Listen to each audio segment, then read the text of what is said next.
English कैसे सीखें YouTube channel में आपका स्वागत है। इस क्लास में हम इस स्टोरी के एक एक वर्ड का उच्चारण लिखकर इसे ट्रांसलेट करेंगे और इसकी वर्ड मीनिंग आपको लिखकर बताएंगे।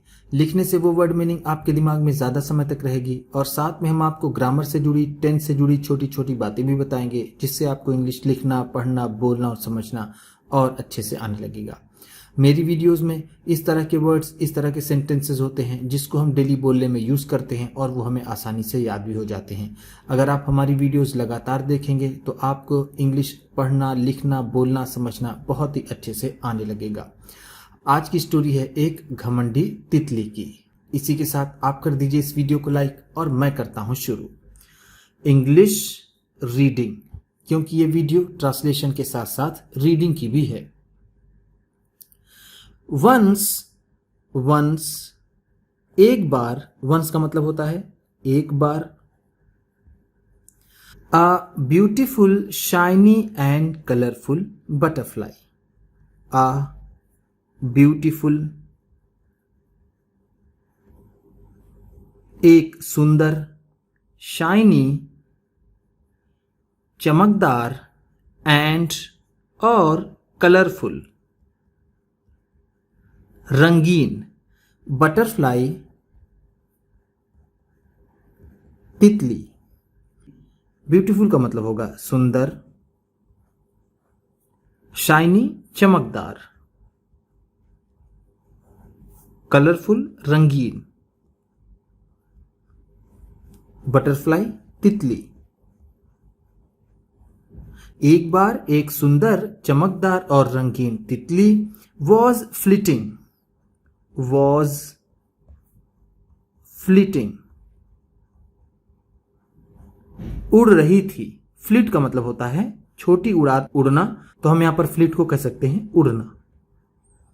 was fleeting है तो उड़ रही थी। from one flower to another, from one flower to another, एक फूल से दूसरे फूल पर।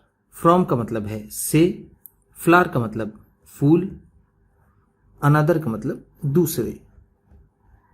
अगर हम ग्रामर की बात कर लें तो ये ब्यूटीफुल, शाइनी और ये कलरफुल, ये सारे एडजेक्टिव्स हैं। क्यों? क्योंकि ये जो नाउन बटरफ्लाई है इसके गुणों को बता रहे हैं, नाउन के गुणों को बता रहे हैं। एडजेक्टिव उसे कहते हैं जो नाउन यानी संज्ञा के गुणों को बताए। अगर टेंस की बात करें तो वॉज फ्लिटिंग उड़ रही थी। वॉज या वर के बाद जब वर्ब की फर्स्ट फॉर्म में आईएनजी हो तो वो पास्ट कंटिन्यूअस टेंस होता है। वॉज या वर की वजह से पास्ट होता है और आईएनजी की वजह से कंटिन्यूअस। शी सॉ उसने देखा। शी का मतलब होगा उसने, सॉ देखा। सॉ सी का सेकेंड फॉर्म है। सी का मतलब होता है देखना, सॉ है तो देखा। अगर इसमें टेंस देखें तो इसमें पास्ट इंडेफिनिट टेंस है, क्योंकि इसमें सी का ये सेकेंड फॉर्म सॉ है। जिस सेंटेंस में भी वर्ब की सेकेंड फॉर्म होती है वो पास्ट इंडेफिनिट टेंस होता है। अ बेबी एलिफेंट, एक हाथी का बच्चा। बेबी एलिफेंट का मतलब होगा हाथी का बच्चा। हाथी का बच्चा, बेबी का मतलब बच्चा, एलिफेंट का मतलब हाथी। Coming down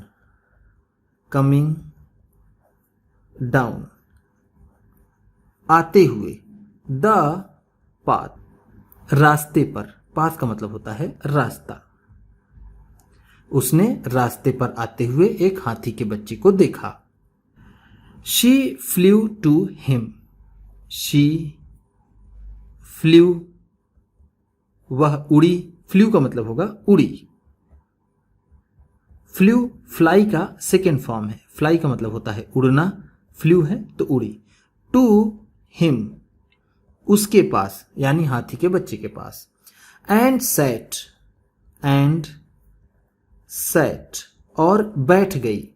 on his year, on his year उसके कान पर। ईयर का मतलब है कान, ऑन का मतलब पर। The elephant asked, the elephant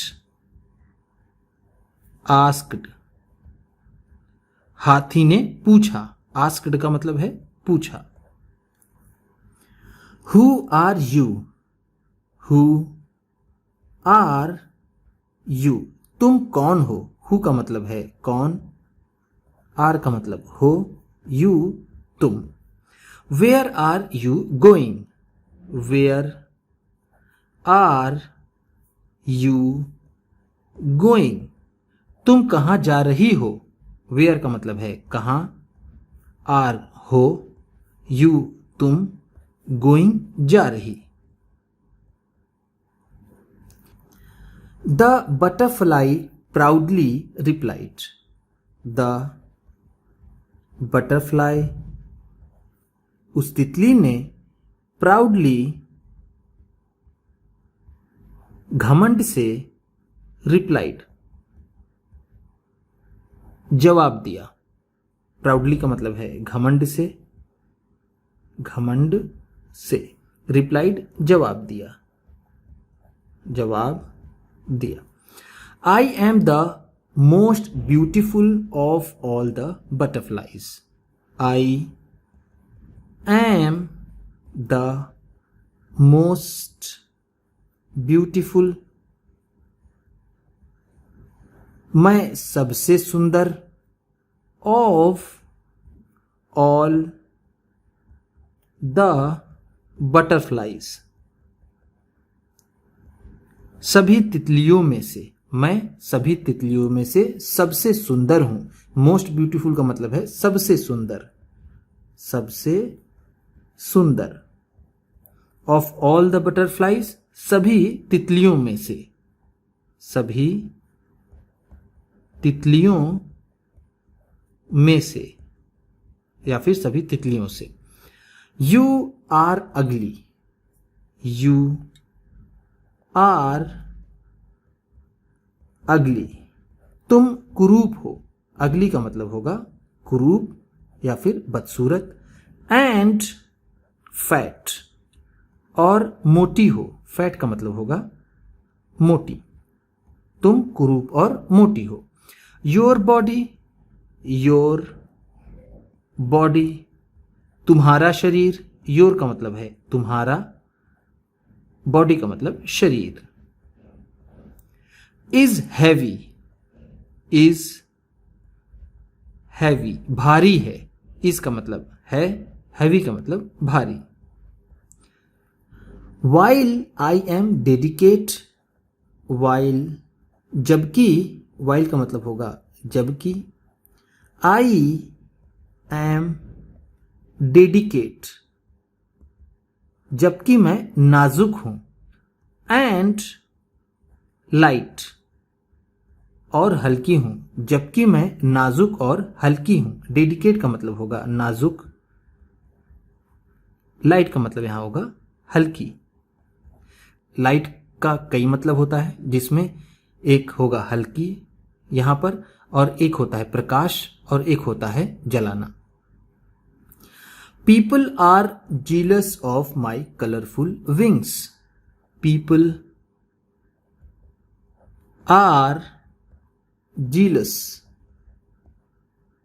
लोग जलते हैं। पीपल का मतलब है लोग, आर जीलस, जलते हैं, जलते हैं। जीलस का मतलब होता है जलन रखना या फिर जलना। ऑफ माई कलरफुल विंग्स,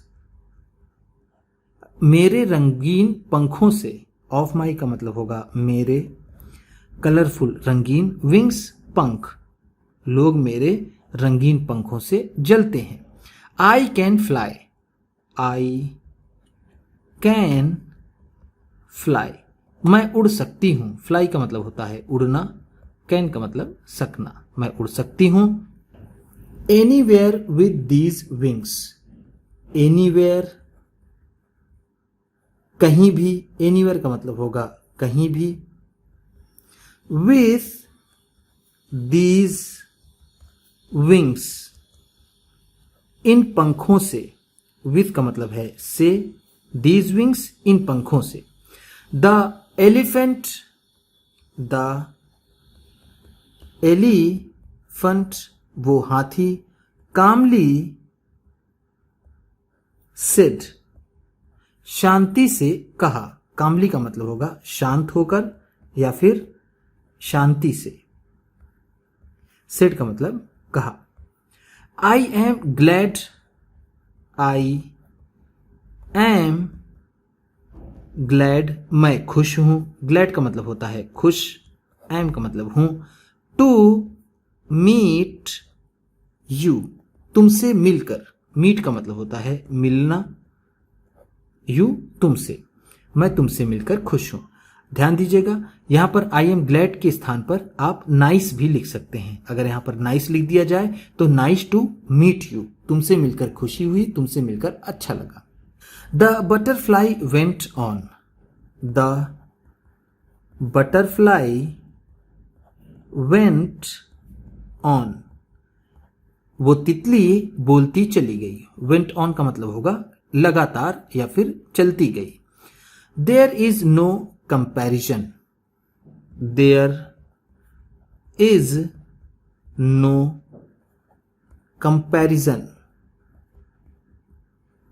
कोई भी तुलना नहीं है। कंपैरिजन का मतलब होगा तुलना। बिटवीन अस, बिटवीन अस, हमारे बीच। बिटवीन का मतलब है बीच, अस हमारे, हमारे बीच कोई भी तुलना नहीं है। You have 4 legs, you have तुम्हारे पास है, 4 legs 4 पैर। लेग का मतलब होता है पैर, 4 4। बट लेकिन आई हैव 6, आई हैव 6, मेरे पास 6 हैं। तुम्हारे पास 4 पैर हैं, मेरे पास 6 पैर हैं। You have a trunk, you have a trunk, तुम्हारे पास एक सूंड है। ट्रंक का मतलब होगा सूंड। एंड और I have something like that too, I have something like that too, मेरे पास भी वैसा ही कुछ है। समथिंग लाइक दैट का मतलब होगा वैसा ही कुछ, वैसा ही कुछ। बट लेकिन I use it, I use it, मैं इसका उपयोग करती हूं। यूज का मतलब होता है उपयोग करना, उपयोग करना या फिर इस्तेमाल करना। टू सक, चूसने के लिए। सक का मतलब होता है चूसना। नेक्टर, मकरंद को, नेक्टर का मतलब होता है मकरंद। From the flowers, from the flowers, फूलों से। मेरे पास भी ऐसा ही कुछ है, लेकिन उसका उपयोग मैं फूलों से मकरंद चूसने के लिए करती हूं। You can not do that, you can not do that, तुम ऐसा नहीं कर सकते। Just then, just then, just then का मतलब है बिल्कुल तभी। जस्ट का मतलब यहां पर होगा बिल्कुल, देन तभी। A strong wind, a strong wind, एक तेज हवा का झोंका। विंड का मतलब होगा पवन या फिर हवा का झोंका। स्ट्रॉन्ग का मतलब तेज। ब्लू, चला। ब्लू का मतलब चला या फिर आया। And the butterfly, and the butterfly, और वो तितली।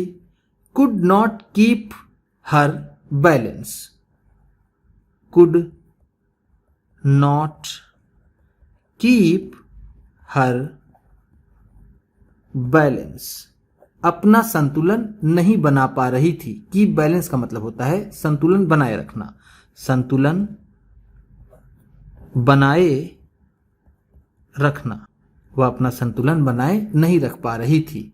शी क्राइड, शी क्राइड, वह चिल्लाई। क्राइड का मतलब है चिल्लाई। क्राइड क्राई का सेकंड फॉर्म है। क्राई का मतलब होता है चिल्लाना और क्राइड है तो चिल्लाई। फॉर हेल्प, फॉर हेल्प, मदद के लिए। As she was flown away, as, क्योंकि, एज का मतलब होगा क्योंकि। शी वॉज फ्लोन अवे, क्योंकि वो बही जा रही थी। फ्लोन अवे का मतलब होगा बहा जाना, बहा जाना। In the wind, in the wind, हवा के झोंके में। बट, लेकिन, द एलिफेंट, वो हाथी। स्टूड, स्टूड का मतलब होगा खड़ा रहा, खड़ा रहा। फर्मली, मजबूती से। फर्मली का मतलब होगा मजबूती से, मजबूती से, लेकिन वो हाथी मजबूती से खड़ा रहा। ऑन द ग्राउंड, जमीन पर। ग्राउंड का मतलब होगा जमीन, ऑन का मतलब पर। एंड, और थॉट, और सोचा। थॉट का मतलब होगा सोचा। थॉट थिंक का सेकेंड फॉर्म है। थिंक का मतलब होता है सोचना, थॉट है तो सोचा। I can see, I can see, मैं देख सकता हूं। सी का मतलब होता है देखना। How pride, how pride has a fall, कि कैसे घमंड का पतन होता है। फॉल का मतलब होगा यहां पर पतन, प्राइड का मतलब घमंड। मैं ये देख सकता हूं कि कैसे घमंड का पतन होता है। उम्मीद करता हूं कि इस क्लास में बताई गई वर्ड मीनिंग्स आपको अच्छी लगी होंगी। सबसे अच्छा वर्ड कौन सा लगा इसे कमेंट बॉक्स में ज़रूर बताइएगा। इसी तरह की वीडियोस के साथ साथ ढेर सारी रीडिंग की, ट्रांसलेशन की और बहुत सी इंग्लिश सीखने वाली वीडियोस पाने के लिए चैनल को सब्सक्राइब कीजिए और ये वीडियो किसी न किसी अपने एक दोस्त को, मित्र को, परिवार वाले को शेयर भी ज़रूर कर दीजिएगा। तो चलिए मिलते हैं फिर अगली वीडियो में।